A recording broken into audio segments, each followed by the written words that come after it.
Welcome back into a very special episode of The Big Hit. It's a Scrap for Your City, second edition, if you will. We did this 2 years ago. We got a bunch of guys here going to state their case for their respective cities that they chose to represent. I'm your host, Chris Hayes. We're going to start off here doing Boston versus New York, and it's going to be Elliot Hicks representing New York, and Mike Costa doing Boston. Elliot and Mike will get to it right in a second here. We've got 5 questions here for you. The winner of each question, I'll be the judge, and the winner of each question will get 1 point. And then we'll decide at the very end who is the winner with the most overall points. But the last question will be worth 3 points, I think. So it'll be different for that last question. It means more, given it's the last question of the segment here. So let's get right to it, guys. First question, out of New York and Boston. We'll start with Mike in Boston. Mike, who is the best athlete in your city right now? State your case.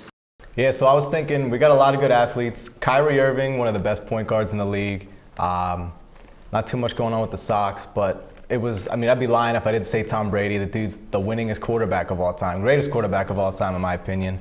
He's got 200-some wins combined, regular season, playoffs, highest winning percentage in the regular season and the playoffs. The dude's breaking his own records at this point, and he hasn't even retired yet. In my opinion, he's not really slowing down at all. 2017, last year, he was third in passing yards, I think first in passing touchdowns, and he did all of this without his number one wide receiver. And to top it all off, he's married to Giselle, so yeah. Yeah, and for New York, Tom Brady's a good athlete. I'll give you that, Mike. But one of the better athletes in recent New York history is the guy who beat Tom Brady twice, and that's Eli Manning. He's one of those guys that have just so much history in New York. Guys like him and David Villa for NYCFC is one of the better midfielders to ever play the game. But for guys who are really good now, a lot of the top talent in New York right now is in baseball. The Yankees just got Giancarlo Stanton. They have Aaron Judge. They have so many big bats and young prospects there. The pitching for the New York Mets, Matt Harvey, Jacob deGrom, Noah Syndergaard, they're all great. Kristaps Porzingis is looking like he's going to be really, really good for the New York Knicks. And hockey has guys like John Tavares for the Islanders and Henrik Lundqvist for the Rangers. So, it's really tough to narrow it down to just one guy when your city has so many teams with New York. So there's just so much to choose from. I don't know that you can pick one. All right, guys. I liked both arguments. I think you guys both made some decent points. I'm going to give the edge to Mike here. Tom Brady, Boston. Nice. You can't really go wrong there. He is the reigning NFL MVP. He's won 5 Super Bowls. You can't really bet against Tom. I'm going to give Mike the 1 point there. So Mike's up 1-0 right now. Let's go to the second question, guys. Start with Mike again. Who is the best team in your city right now? I got to go with the Patriots again. The greatest football team in the league right now. They were the runner-up against the Philadelphia Eagles. It came down to the last drive. It was a really good game, but they couldn't pull it off. And then last year, it was the greatest Super Bowl of all time, the greatest comeback. It's kind of a big deal, And I got to give it to them. They've got Super Bowls in 2002, 2004, 5, 15, 17. They went to 8, and he's still got the Eli thing on me, but I got to give it to the Patriots. Yeah, the Eli thing doesn't really work here because the Giants were dumpster fire this past year. But for New York right now, I think the best team's got to be the Yankees. They were really young last year. Not a lot of people expected them to do that much. But for them to make the ALCS run that they did, and they only got better this past season. So, this Yankees team looks a lot like the teams of the past that had guys like Derek Jeter, Mariano Rivera, maybe even as far back to modern-day Murderers Row back in the 20s. So, there's, again, a lot of teams in New York. The Yankees right now are a step above all of them. This one's close again. I liked both arguments once again. However, the Patriots did lose the Super Bowl this year. They did. And the Yankees, although they did not make the World Series this past year, they got a good shot this year. I like Elliot's argument with Stanton and Judge, like you mentioned before. I'm going to give Elliot the edge here with the Yankees. I think they have a lot of potential this year, so I'm going to go with the Yankees. So we're tied up at 1, heading into the third question. And we'll start with Mike again on this third question. Mike, who is the best athlete of all time in Boston? Yeah, so I thought really hard about this one because there's Bill Russell for the Celtics. He's got 11 championships. And then I got to give it to Bobby Orr, honestly. Tom Brady, one of the greatest, in my opinion, like I said, greatest quarterback. But Bobby Orr, Bill Russell and Tom Brady, in my opinion, were the greatest athletes among everybody else that did what everybody else did. Bobby Orr, in my opinion, he obviously changed the game of hockey because defenseman back. He played back in the late 60s, early 70s. And defensemen back then, I mean, they just kind of did their thing by keeping the puck in the zone. They were really conservative, didn't have too much going on. And Bobby Orr completely changed the game, and he did it on one leg. Because, you know, people say that Bobby Orr was better with one leg than everybody else was with two legs. I mean, the guy was a freak. He played, his season was cut short because of his knee, and it'd be unfair to go off of games played for him, like total points. If you look at points per game, he's 4th. And the next defenseman is Paul Coffey that played for the Pens. That's 2 defensemen in the top 50. Bobby Orr is number 4 on that list out of all forwards. And Paul Coffey, I mean, it's because of Bobby Orr that he was able to do the thing that he did. Like Nick Lidstrom, all these great defensemen, they all followed Bobby Orr. He was a pioneer. And that's why I think he's the greatest athlete, is because he was the first one to ever do it. So, Bobby Orr. Yeah, I definitely can't argue against Boston. You know, they have a lot of good athletes. You could even bring Tom Brady into that conversation. But there's really no stack of athletes that pans out to what New York's got. The Giants had Lawrence Taylor, one of the best linebackers to ever play the game. The Jets had Joe Namath. Everybody who's a sports fan ever knows the story of Super Bowl III. The Yankees, with the Yankees, guys like Babe Ruth, Mickey Mantle, Joe DiMaggio, Derek Jeter, Mariano Rivera. They have so many retired numbers in New York, nobody can wear single digits there anymore. They're all gone. For the Mets, you have guys like Tom Seaver and Nolan Ryan, who played for the Mets, some of the best pitchers of all time, and guys like Doc Good and Darryl Strawberry, who beat Boston in the '86 World Series. The Knicks had Patrick Ewing. The Rangers even had Wayne Gretzky, one of the Bobby Orr's number 4. Wayne Gretzky's the best hockey player that's ever stepped on ice, and they had Mark Messier as well. The Nets had Julius Erving, if you want to expand into New Jersey, and the Devils had Martin Brodeur. That's the New York metropolitan market as well. So, I mean, Boston's got a lot of great athletes. New York just has more. I gotta admit, this one was pretty easy for me. Bobby Orr, definitely one of the greatest NHL players of all time, Mike. That was a good answer. But Elliot just blew me away with the guys from New York. So many guys you could have picked from Elliot. Although you didn't really pick one specifically, you mentioned a lot of them. And it's just tough with it. Yeah, he's got so many teams. You really to narrow it down to one guy. The whole Yankees single digits thing was pretty impressive. I've thought of that too. So I'm going to give Elliot the edge here. He's up 2-1. He'll start with the next question. Elliot, what makes New York City's history better than the others? There's just been so much history in New York, and a lot of the guys who I answered for the last question has been involved in it. Of course, like I said, the Jets in Super Bowl III, the iconic image of Joe Namath and all that. The New York Islanders, you know, they haven't been so hot lately. They won 4 Stanley Cups in a row a few decades ago. That's one of the better dynasties in all of sports. And of course, to bring back the Eli Manning argument, taking down the invincible Patriots in Super Bowl 42 and beating the Patriots again a few years later. The New York Yankees, 27 World Series. No one's even close to that. And the Mets have also had good moments in baseball, the '69 Miracle Mets. And in 1986, they won the World Series over the Boston Red Sox. Bill Buckner, with that error, brought the Mets back. So, again, just so much in New York sports lore, and definitely is some of the best in all of the United States. Yeah, for me, I kept it simple. I think in Boston, they got a lot of tradition there. A lot of the teams, I think the Patriots were the last one in 1960, but everything before Boston Red Sox were like 1901. So they've got a lot of history in that city. The Red Sox, you ask any baseball fan, I mean, going to Fenway Park is on their bucket list. You know, they want to go there. And so I'm going to go with that. They got the oldest stadium. Boston's just got, I mean, you think of the greatest athletes in every single sport. You think of Boston. I mean, Larry Bird, Bill Russell, Bobby Orr, like I said. Tom Brady's the greatest quarterback of all time, in my opinion. So, I mean, I'm going with Boston, obviously. You know, I'm going to give the edge to Mike here. I think both cities have a tremendous history. Again, it's neck and neck here.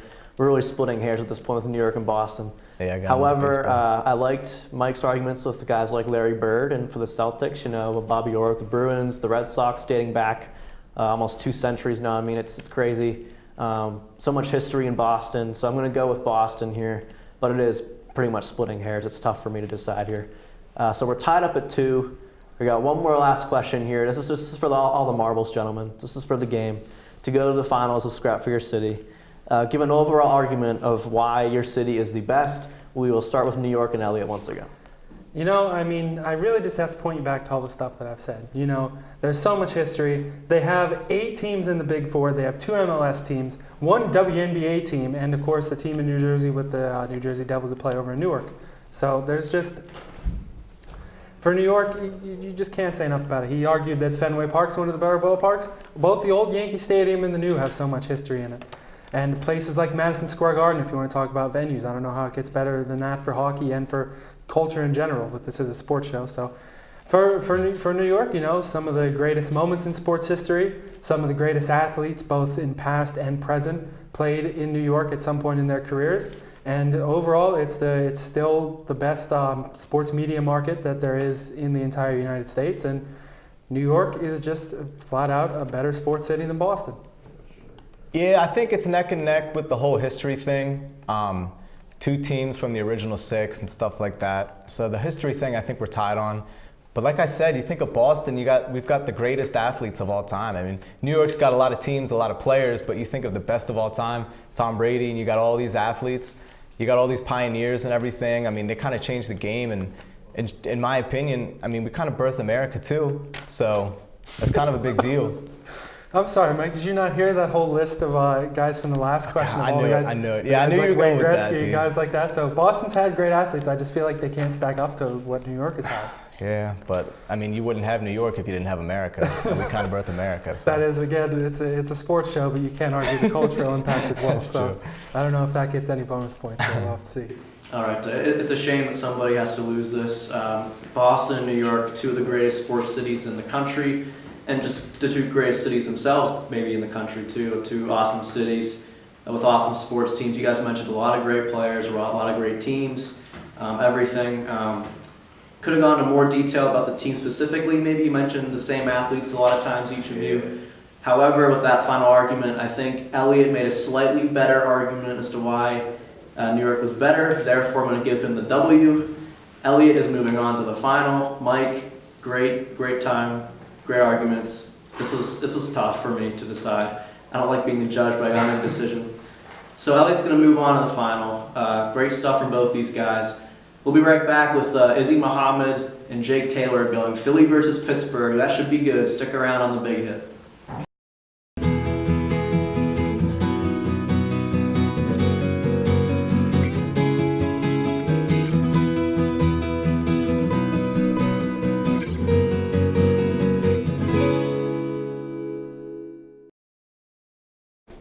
Welcome back, folks, to the second semifinal of Scrap for Your City.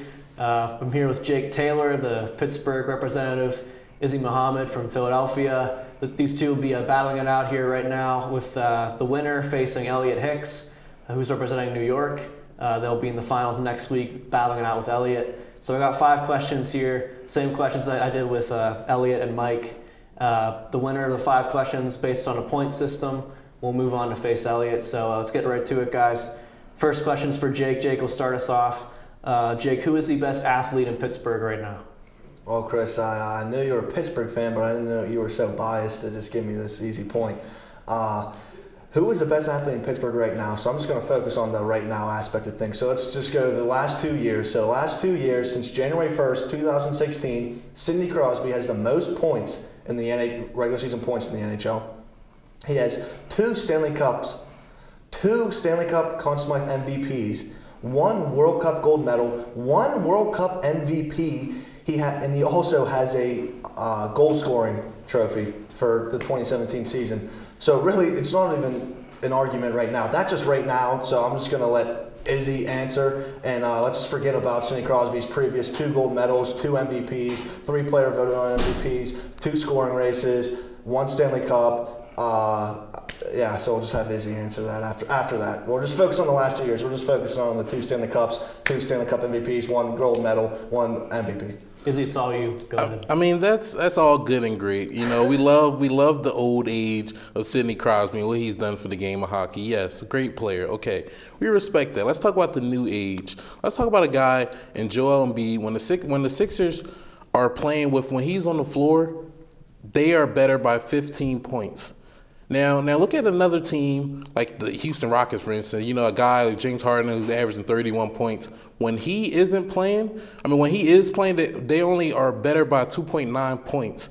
Just look at the impact that Joel Embiid has on the Philadelphia 76ers. He is by far the best athlete on this team and in the city possibly. You know, I could have went a few different ways with Fletcher Cox, and I could shout out to Cody Benjamin. Then I could have went with Carson Wentz, but the injury, I feel like that. Let's go with the young gun and Joel Embiid, because Joel Embiid has really shown that he is going to be the best player. Okay, we understand that Sidney Crosby has had a great career. Okay, we can't talk about the past so much. Let's talk about what's going on right now in this season. Just look at what he's doing on and off the court. He's electrifying the game. You don't see a big man like this in the league no more. Okay, you had DeMarcus Cousins and AD. They're big, but you don't have a guy like Joel Embiid. He's just like a flashback from the past. He's just fresh and new, and it's something that people haven't been able to see. And when you look at just him increasing his field goal percentage, he went up to 49% last year. He's been shooting the three ball well. Well, as of late this year, he has missed a lot of threes, but he is still getting better every year. And when you look at this team, Joel Embiid, 3 years from now, you're like, Joel Embiid, oh yeah, he's best player, MVP type candidate. And that's the type of player that you're going to get from Joel Embiid in the next few years. All right, well, I'm going to say this. Joel Embiid is 23. Sidney Crosby was 21 when he won his first Stanley Cup, so, I mean, it didn't really take him that long. In addition to... That's one player. If you ask he didn't play it by himself. Anyone in the NHL, they're going to say... If you ask anyone in the NHL who's the best player, they're going to say Sidney Crosby. If you ask anyone in the NBA who's the best player, Embiid is maybe fifth, not even top five. He's probably like eighth on the list, maybe. In addition to that, he's not even that good of an athlete. He's missed 256 games. He's only played 82 games ever. He's only completed one season, technically, but he's missed 256. And in those 82 games... what has he done? You see the body of work when you look at when he first came in the season. Okay, they weren't allowing him to play a lot of games. That is not his fault. That's the doctor's fault. When he came in, he was producing. He was basically averaging a minute a bucket. So every time that he was in a game, he basically had a minute. He had a bucket for every minute that went by. The guy is he plays offense, plays defense. He's just fun. When you look at it, he's a young guy. Okay, injury, that's fine. He cannot control that injury. He can only control when he's on the court. And when he's on the court, he shows up. And that's what matters. All right, guys. My mind's made up. If you ask me this question in 3 years, 5 years, I might be on Izzy's side here with MB. I think he's got a ton of potential. He's a great player, no doubt, all-star this year. Could be a future MVP, but this question right now is not even close. And that's without my Pittsburgh bias. There's no bias here on the show right now. Sidney Crosby's the better player right now. Jake said it the best. His resume right now is just unmatched in any sport, really. Current Stanley Cup winner, current MVP of the playoffs. It's not close. Crosby wins this one. Jake wins this round. Jake's up 1-0. Correct it to Izzy, though, for that. That's a good argument. Next question, guys. We'll go to who is the best team in your city right now. This should be interesting because we got the Penguins, we got the Eagles who just won the Super Bowl. So Jake starts off. Who's the best team in Pittsburgh right now? It's the back-to-back Stanley Cup champion Pittsburgh Penguins, the only team to ever go back-to-back in the salary cap era. A team with players right now currently, they played the most games of any NHL team ever in the history of two years, and right now, they're the seventh best team in hockey still. They're still going to make the playoffs, and they have 3 players in the top 15 scoring, with Evgeny Malkin, who's not even the best player on the team. Sidney Crosby just won the last round. Evgeny Malkin second in the league in scoring. I mean, you have Phil Kessels, who, since he got to the Penguins, he's won 2 Stanley Cups. You have the winningest coach in NHL, winningest American-born coach in NHL history, and it's only his second year. And it was his second year, because he came in midway through the one season and he won the Stanley Cup. He won the Stanley Cup last year, and he's potentially the favorite to win the Stanley Cup this year. And you have a goalie, and Matt Murray, injured right now, but for a fact he's going to come back. You have a goalie, Matt Murray, who won 2 Stanley Cups before his rookie year was over, which is just unheard of. So, I mean, you know how clutch this team is, too. So it's not even going to matter when they make the playoffs this year. You know damn well that they're going to go far with all the clutch players they have. Phil Kessel, Sidney Crosby, Evgeny Malkin. Phil Kessel's on the third line for the Pittsburgh Penguins. If he was on any other team in the NHL, he'd be a star. He'd be the #1 player on that team. He's on the third line. That's how good this team is right now. You have Chris Letang, one of the best two-way defensemen in the league. I mean, it's the Pittsburgh Penguins, easily back-to-back Stanley Cup champions. Oh man, that's all good and great. Let's talk about who just won the Super Bowl that just passed not too long ago. When you look at a team in the Philadelphia Eagles, what do you notice?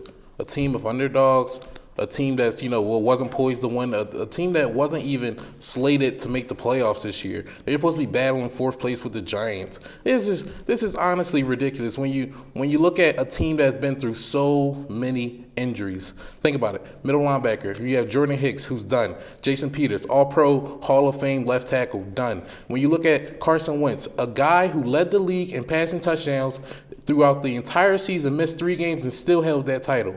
Should have won the MVP, got snubbed. Okay, we're fine. We're over that. Then you got a guy in Nick Foles who comes back and wins the Super Bowl. Now, if you're looking at just the resiliency of this team, the Philadelphia Eagles are clearly your favorite. They were counted out by everyone, and they won. And when you look at this, if you really look at the coaching that's been going through, the guys that are really committed to this game, they really played to a level that people didn't think that they could achieve. And when you look at the resiliency of this team, you'll see that, honestly, the Philadelphia Eagles, this is one of the best teams in the history. This has been one of the best Super Bowls in the history of the game. And when you look at it, the Philly special play, a wonderful play, a play that has to be executed 100% well if you want it. One of the gutsiest plays was the 4th and 1 call. A lot of people don't talk about it, but when you look at that 4th and 1 call was really crucial to the end of the game. That was the play of the game, basically. And the Philadelphia Eagles, they didn't play scared. And this is what we're talking about. This team is poised to win next year, still have 20 out of 22 starters on the roster. The Philadelphia Eagles have their quarterback coming back off an ACL injury. Hopefully he comes back better than what he was this year. And the team isn't gone. The team is only getting better. The guys that were hurt last year are coming back, and the draft is coming up in a month. You're speaking about resiliency, but the Penguins played more games last year in the playoffs, and the Eagles, the whole team did all season. These players, resilient, they don't get injured, they're here, they're playing, they're on the cusp. They're about to play like 250 plus games in a span of 2 years. That's not even counting the World Cup of hockey that stars played in, like Crosby and Malkin and Murray. So these players, these resiliency, they're playing almost 300 games, and they're the favorite to win another Stanley Cup. That's unheard of. That's just unheard of. I mean, that's fine that they aren't getting hurt. You can't fault someone for getting hurt during the season. When you look at this team, it's just showing how great this team is and how great, and you see why they are the champions of the world, because no matter whatever difficulties they had through the season, they got through it easily. And it was just another week. They took it day by day, and at the end of the year, people were shocked. All right, guys. This one's a coin flip. It's really close for me. Both teams are champions, like you said. Both are tremendous teams. I'm going to give the edge to Izzy, though, for the sole reason because if you lose your starting quarterback, that's not easy. Nick Foles is a career backup, and at best, he was a serviceable starter. To win a Super Bowl against the dynasty New England Patriots with a quarterback like Nick Foles, that shows how good your team is. The Eagles get the edge here for me, so it's tied up 1-1. Good stuff right now, guys. Tie game, 3 questions left. Back to Jake to start this one off. Jake, who is the best athlete in Pittsburgh history? Probably the hardest question of all, because Pittsburgh's been just so blessed with how many great athletes in that city. I'm not even going to name them all because I guarantee you know them. So this was hard, but I'm going to say it's Mario Lemieux. Mario Lemieux comes in, takes a bad Penguins team, a hockey team, a team that's not even known, a town, Pittsburgh, not known for hockey, not known for anything like that. He comes in, he revolutionizes the game. He's a big man, dominant. He's dominant on the ice. He won 2 Stanley Cups playing, 2 Conn Smythes. He won 6 scoring titles. Not to mention, he beat cancer. He had cancer, came back, and was still elite. After that, what does he do? He retires. The Pittsburgh Penguins are about to get sold to Kansas City. They're about to leave. The Penguins aren't going to be in Pittsburgh anymore. So what does Mario Lemieux do? What an athlete should do. He buys the team, drafts Sidney Crosby, takes Sidney Crosby, who just won earlier in this, lives with them, trains them, and he wins 3 more Stanley Cups as an owner. So not only did Mario Lemieux, was he a great athlete when he played, he impacted the city so much afterwards. He's had 5 Stanley Cups under his belt. Not to mention with cancer, and he had back problems, He's played 915 games, and he has 1,700 points. Everyone's saying, oh, Gretzky's the best hockey player of all time because he has a ridiculous amount of points. Well, maybe because he played over 1,000 more games than Mario Lemieux. Sidney Crosby almost played as many games as Lemieux right now, when Lemieux had 1,700 points with only 915 games played. So on ice, he was dominant. On ice, he won championships. Then he buys a team and he wins 3 more as an owner. That's just great for the city. He's a great athlete. He's what you want in a person and an athlete in sports. Now, that's all good and great. Let's talk about a guy that's from. You know what's good about having your favorite, a great player being from your city?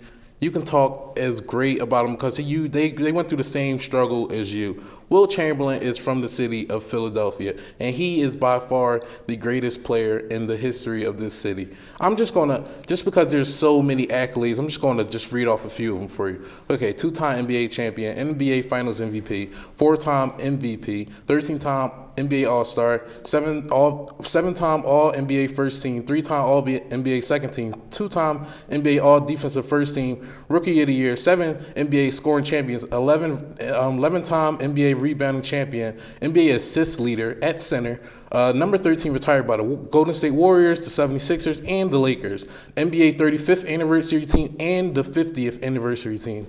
NCAA Final Four Most Outstanding Player, 2-time First Team All-American, number 13 retired by the University of Kansas. And guess what? The guy scored 100 points. Who scores 100 points? No one. The closest next to is Kobe. Okay, Kobe's great. Guess who had a 100? Will Chamberlain. Man, think about this. 55 rebounds in a game. That is not even humanly possible. I don't care what type of time it was. He was playing to his heart's content. And when you look at this, he averaged 30 for his career. That is ridiculous. At center and 22 rebounds. I have nothing else to say. He's a Hall of Famer. He's by far the greatest player in this city. All right, we're pressed for time here, so I'm going to cut you guys off before you go back to your arguments again.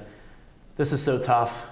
Both these athletes are one of the best, if not the best, in their respective sports.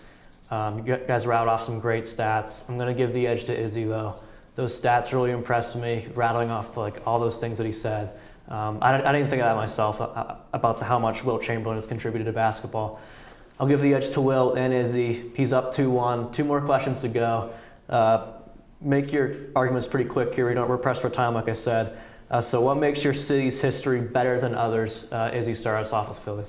What makes our city better? You know, you just have to look at the culture in Philadelphia. You have teams, you have guys who are in Cleveland. You have people who are in Cleveland putting up billboards for the 76ers to recruit LeBron James. That is amazing. They're spending their own money to try to get athletes into the city. When you look at this, we travel. To Philadelphia fans, they travel. Last game against the Milwaukee Bucks, it looked like there was at least 100, 200, 300 Sixers fans there. And they said they all bust there from Philly. That is dedication. Well, okay, people talk about how loud and how ridiculous Philly fans are. That happens in any other sports team. People just don't notice it. Philadelphia, we know how to celebrate our sports because we are genuinely in love with our team. We love what our team does. We are invested into it. It's a part of us. When our team loses, it's a bad day. If we don't everything comes through the teams in Philadelphia. When you're from Philly, you have pride from your Philly teams. You cannot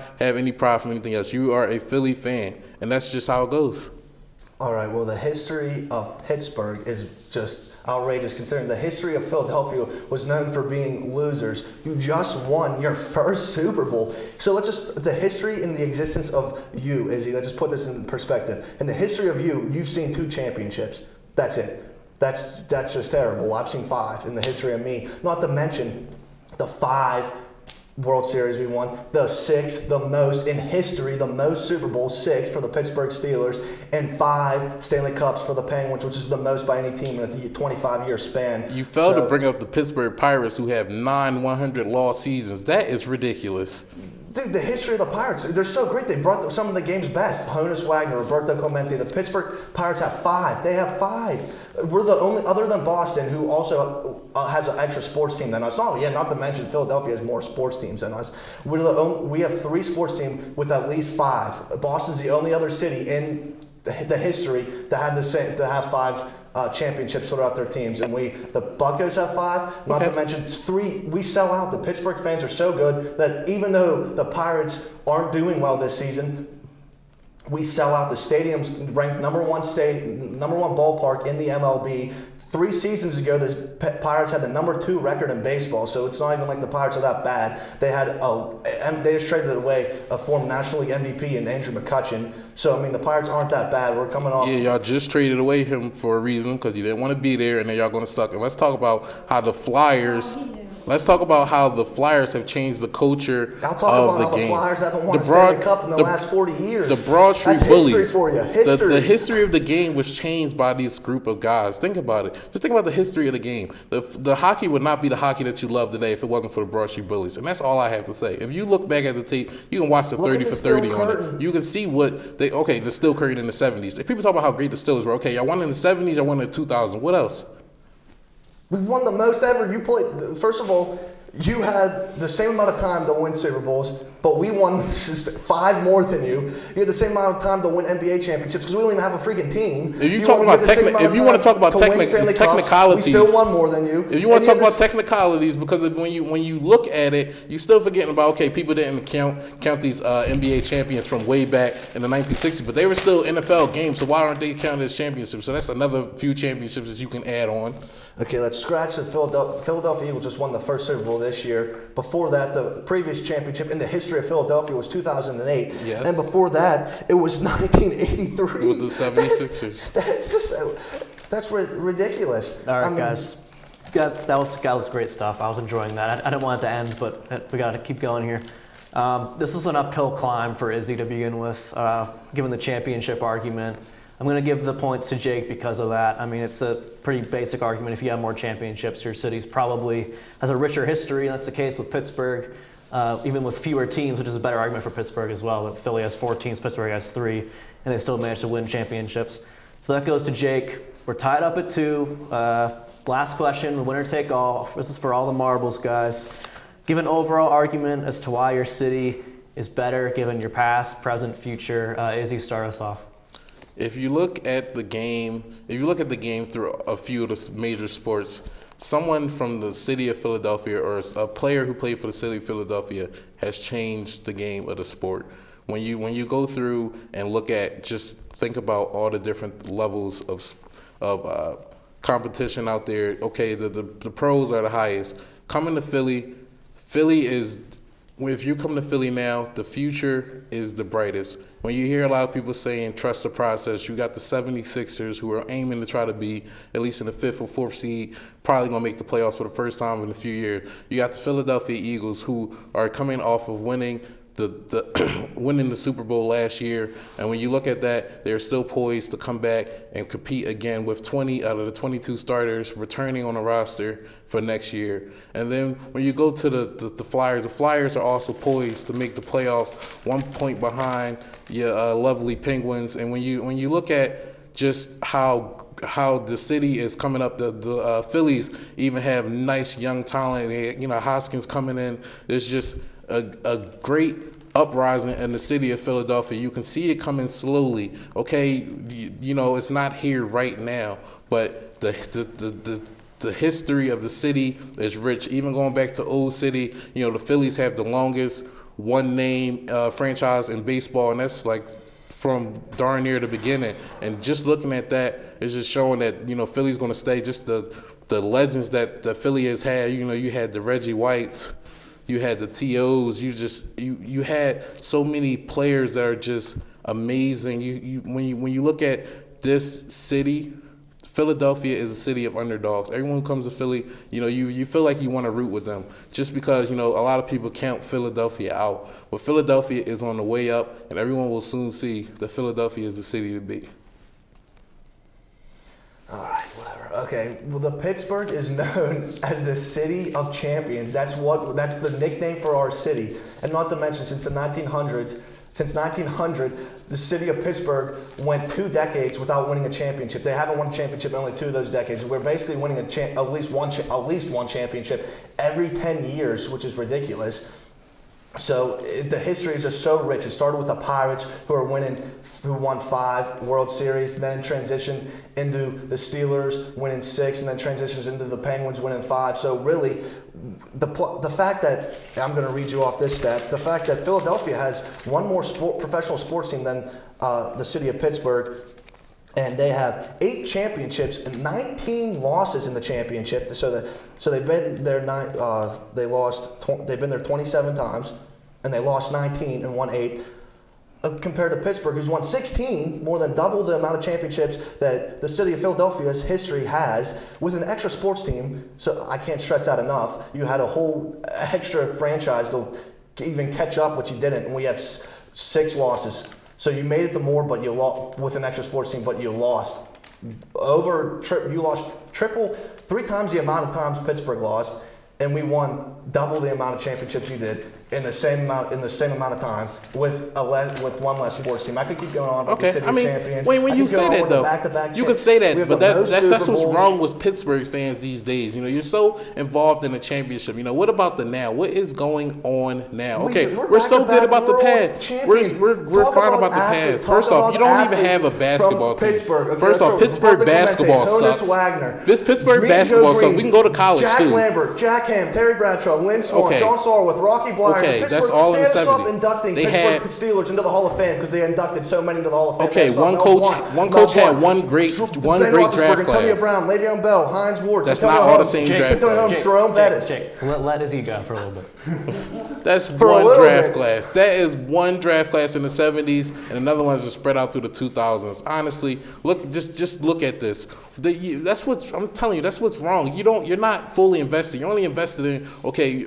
Everyone wants to win a championship, but let's just talk about how Philly is always there. You know, the Steelers, the Penguins. You know, your team's losing, everyone's leaving. You know, like just coming to the city of Philadelphia, coming into the arena and being in a Philly sports event, you can just feel the atmosphere. You feel the love. I was in Los Angeles, and I was in Los Angeles watching the playoffs, and the Eagles were in about 3 or 4 of the restaurants down there, and just looking at, I'm on the West Coast, and there are 4 it was blacked out with Philly fans, just straight Philly Eagles jerseys and everything. It was ridiculous. I didn't think that there were so many fans spread out, and that is why. Of course you didn't think so, because it's so rare. It's not rare. Pittsburgh's known. Every single time you see an away game for the Steelers, the announcer says, every single away game, you can say the same thing about the Sixers. When you look at the Sixers, you can look at the game yesterday. Milwaukee. Look at Milwaukee yesterday with Joel Embiid. Go down to the beach. Go down anywhere. There's Pittsburgh sports just bars look at it. on Florida. There's Pittsburgh sports bars on Myrtle Beach. There's Pittsburgh sports bars in places like that because the Steeler Nation travels so well. You see commercials about the terrible towel because it's so iconic. That's just the Steelers. I'm not to mention, you talk about the Pittsburgh fans. Pittsburgh fans have been selling out in the Pirates PNC Park, and they lose. They haven't. And Philadelphia too. Philadelphia has great attendance just as well. There's no big difference. If anything, Philadelphia has better attendance than them. Fun fact: look up fandom, which is an actual thing. They rank fans of everything. The Pittsburgh Steelers just got named #1 NFL fans, and there's Penguins. How do you rank that from a computer system? All right, that's enough for now. How do you rank fame? That's the problem. All right, that was good arguments from both sides, definitely. And I think overall the gap has narrowed since we did this 2 years ago. 2 years ago, Pittsburgh, I think, was far and ahead. Given the Eagles' success winning a Super Bowl, the Flyers are getting better. The Phillies should be good in a few years. The Sixers are getting better, as we see already, like Izzy said, with Joel Embiid, Ben Simmons, guys like that. The gap is narrowing. The Pirates aren't as good as they were a few years ago. However, the Steelers and Penguins are both still at the top of their leagues. And ultimately, success is judged on how well your team does in the playoffs and in championships. Jake made the argument, of course, Pittsburgh with their more championship success. Philly, I think, is, like I said, narrowing the gap. It's getting closer. However, you got to go on stats. You got to go on what's happening in the past and right now. Pittsburgh wins because of that. Jake, congratulations. Izzy, that was a heck of an effort. You did all you could do, really. But Jake gets the win. Jake will face Elliot next week in the finals. Jake. Good game. Jake versus Elliot. Pittsburgh versus New York. Be sure to tune in. From director Darnell Turner, producers Jared Brown, Ishaaq Muhammad. I'm your host, Chris Hayes. This is The Big Hit. See you next week in the finals.